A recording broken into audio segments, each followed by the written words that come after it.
Good evening. Good evening. Calm down. Yeah, good evening. Thank you. Calm down, calm down. Attend to me. Thank you. Thank you very much indeed for coming to this press conference.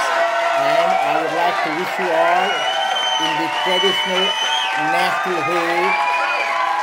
Namaste. Namaste. Namaste. Thank you very much. Thank you. I am especially delighted to see so many members of the press. It is a great occasion when I get to see all my friends from the press, especially from the foreign press. Yeah, there are so many of you. Very good, very good, very good. We should begin the press conference in the traditional way. And that way is to taste the wonderful Darjeeling tea of the country, which we call cutting. So, first and foremost, I should like all of you to have tea as we begin the seminar, or we call press conference, whatever you want to call. No, you can call it whatever you. I just call it a simple meeting. You see, we are here today to answer questions about the Orissa issue, about what foreign press people are saying, that we have got a communal violence here in India, and that is the reason why I have called it press. Now, before we do that, I can see that all of you have a cup of tea, but I don't. This is most unfair. So let me just arrange for that. Hey, Shambho! लेके आना गर्मा गर्म चाय माधर चौथ.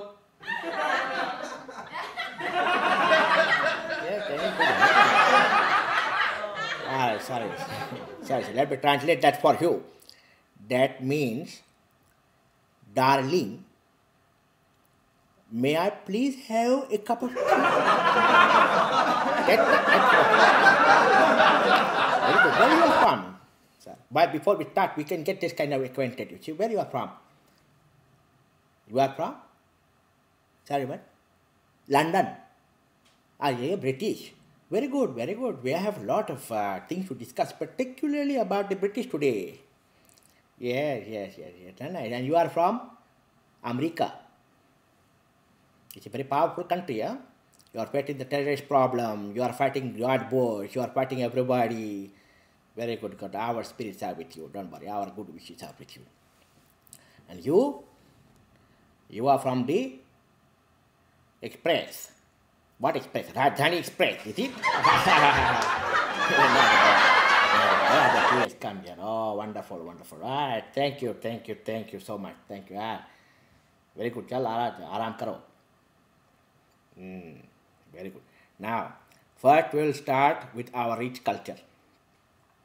People always ask me, when I go to America, when I go to England, when I go to all the countries in the foreign world, people always ask me, you say, Samitar, how do you drink tea in your country? Now, it is a fair question, you see. It is a fair question. So today I know you are not here for the press conference to learn how to drink tea, but it all begins from that. You see, I will show you the link later on how to drink tea. First thing, you take a cup in it and smile. Then you pour it in the saucer like this. Yeah, you pour the tea in the saucer, you see. And then what you do, you first lift it up here, you close your eyes, because it is an ethereal experience. Drinking tea in our country is considered to be an ethereal experience. Please note it, you can quote me on that. Making the loudest noise possible. You start to drink it like this.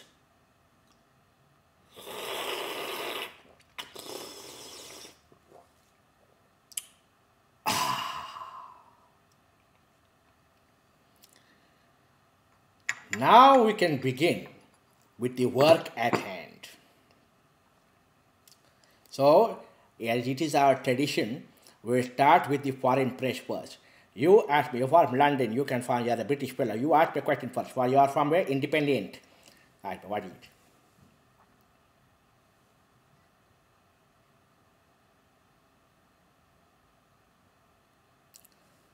Let me assure you that all this news about communal violence is completely wrong.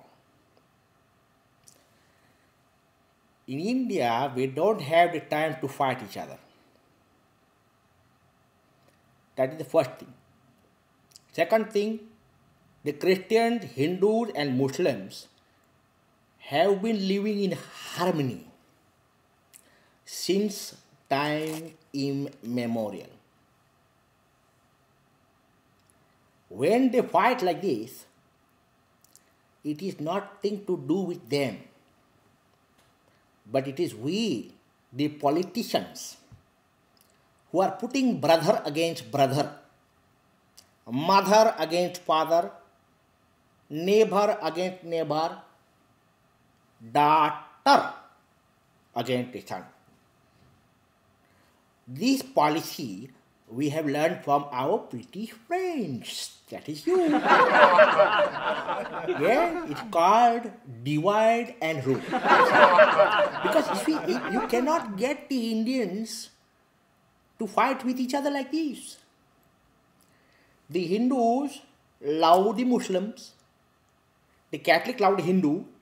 If you go to the Mahim church in Bombay, you will find Hindu, Muslim, Catholic, everybody, they are all together, you see, and we politicians, we cannot stand that.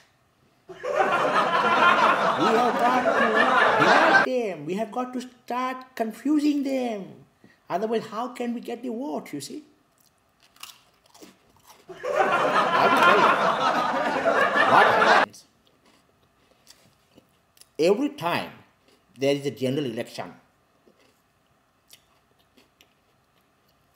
the opposition party has got to make it look like the whole country is against the ruling party.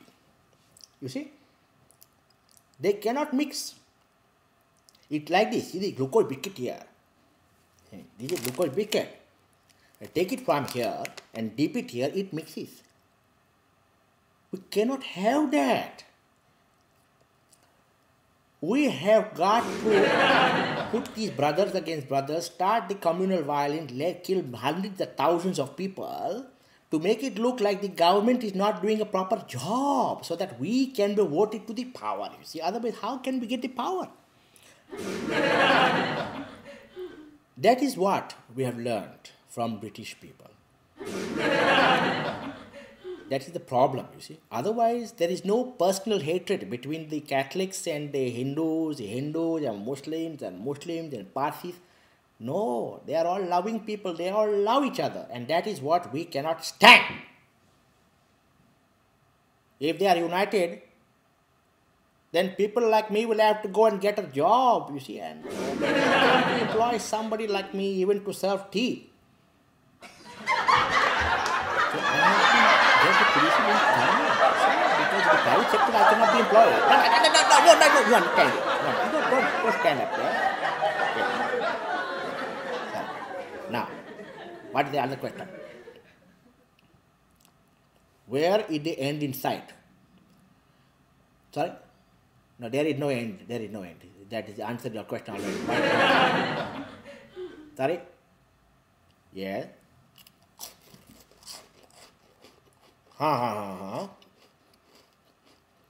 Innocent people. Let me ask you a question. Do you believe in a God? You believe.